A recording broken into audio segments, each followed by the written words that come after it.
I stopped in my tracks. You're my father's girlfriend's daughter. This is already weird. She smirked. I said what I said. People think betrayal comes with shouting, broken dishes, slammed doors. But in my family, it came with wine-stained lips, whispered lies, and carefully calculated smiles. My name is Nathan Aldridge. I'm 28. I grew up in Newport, Rhode Island, in a mansion with hand-carved ceilings and cold marble floors that echoed our footsteps. My father, Charles Aldridge, was a real estate magnate, sharp, driven, and admired by everyone in town. My mother, Eleanor, was elegance wrapped in steel.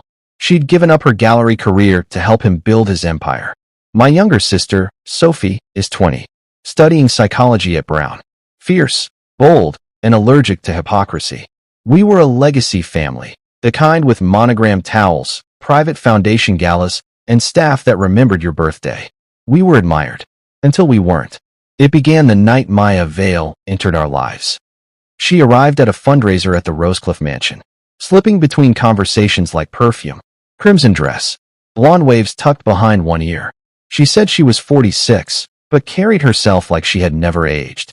Maya introduced herself as a branding consultant, said she worked with legacy families to modernize their public image. Her husband, she claimed, died in a sailing accident off Croatia.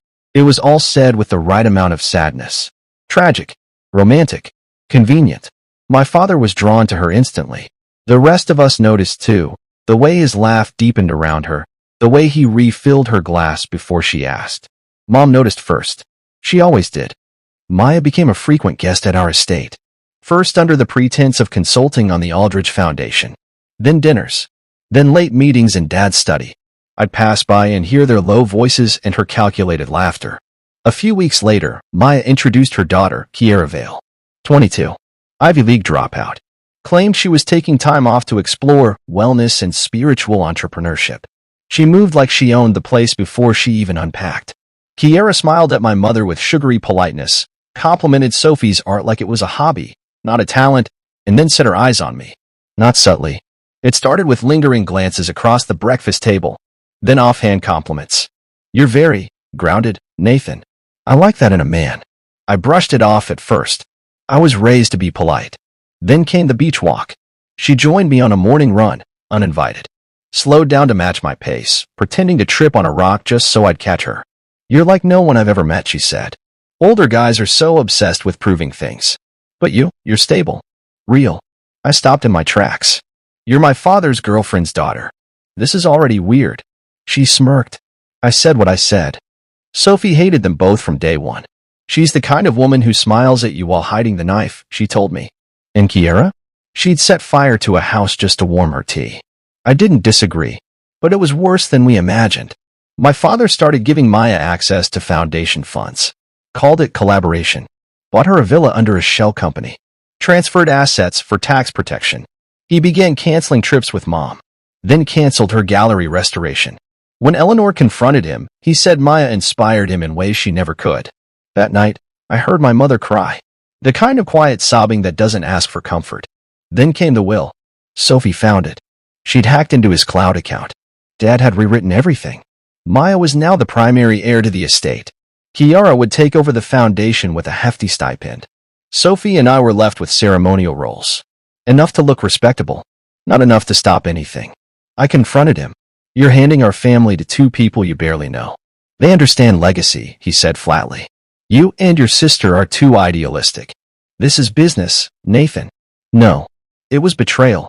Mom was sent to Europe on a wellness retreat Maya had recommended. Sophie's 20th birthday passed in a hollow celebration. Maya wore a gold dress. Kiara toasted Sophie like she was a toddler. Then Dad stood up and announced that Maya would be taking full control of the family foundation. Kiara will serve as junior co-director. They'll bring fresh vision, he said. Sophie went silent. I watched her eyes go dark. We're being erased, she whispered to me that night. I nodded. Then we become unforgettable. Step 1. Gather evidence. Sophie pretended to apply for an internship at the firm Maya said she used to work for. They'd never heard of her. Meanwhile, I looked into Kiara's influencer deals. No real brands. Just pay-for-play sugar arrangements and crypto scams. Her brand advisor was a man convicted of 3 counts of wire fraud. We hired a private investigator. Maya's husband wasn't dead. He was alive and well in the Cayman Islands. He divorced her after catching her laundering money through fake charities. Step 2. Legal leverage. An old friend from Yale, now working in forensic finance, traced multiple offshore accounts linked to Maya and Kiara. Funds were being funneled from our family foundation. We documented everything. Emails, transactions, shell companies. One of them was set up in Kiara's name the day after Dad changed the will. Step 3. Emotional collapse. I invited Kiara to coffee. She thought I was cracking. I let her flirt, laughed at her dumb jokes, told her I'd been thinking about selling the old family yacht. It's got a safe, I said. Some old valuables, deeds, jewelry. Nobody knows but me. Her eyes lit up like a match. 2 nights later, she and Maya broke into the yacht. Cameras, fingerprints, audio, everything. They laughed as they opened drawers. Maya said she'd soon replace the Aldridge name with her own. I emailed the footage to our legal team. The fallout was biblical. Our lawyer petitioned the court to freeze all transfers. Fraud, manipulation, financial abuse. Dad was forced to testify. At first, he tried to protect them, until he saw the texts. Maya mocking his intelligence. Kiara talking about how easy he was to control, until he watched the video of Kiara wearing his late mother's vintage coat and calling my mother a washed-up debutante. He said nothing.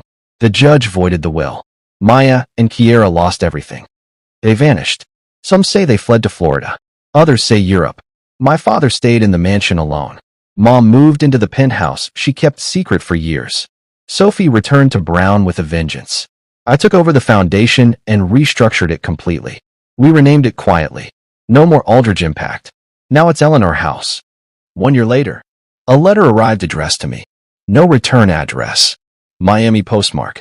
Inside was a photo. Maya and Kiara on a yacht again, wrapped in designer fabric, flanking a gray-haired man who looked like he'd never been told no. Behind them, a white banner. Happy engagement, Thomas. Same grift. Different coast. I was about to toss it when I noticed something. A small red smear on the bottom corner of the photo, not ink. Lipstick? Maybe. Or blood. Then, tucked behind the photo, another image. Blurry. Taken through a window. My mother walking out of the gallery. No message. No explanation. Just proof they were watching. They hadn't just vanished. They'd remembered us. And they weren't done. Let them come. Because this time, we won't just defend our legacy. We'll destroy theirs. If this story kept you hooked till the end, give it a like. It tells us you want more like this.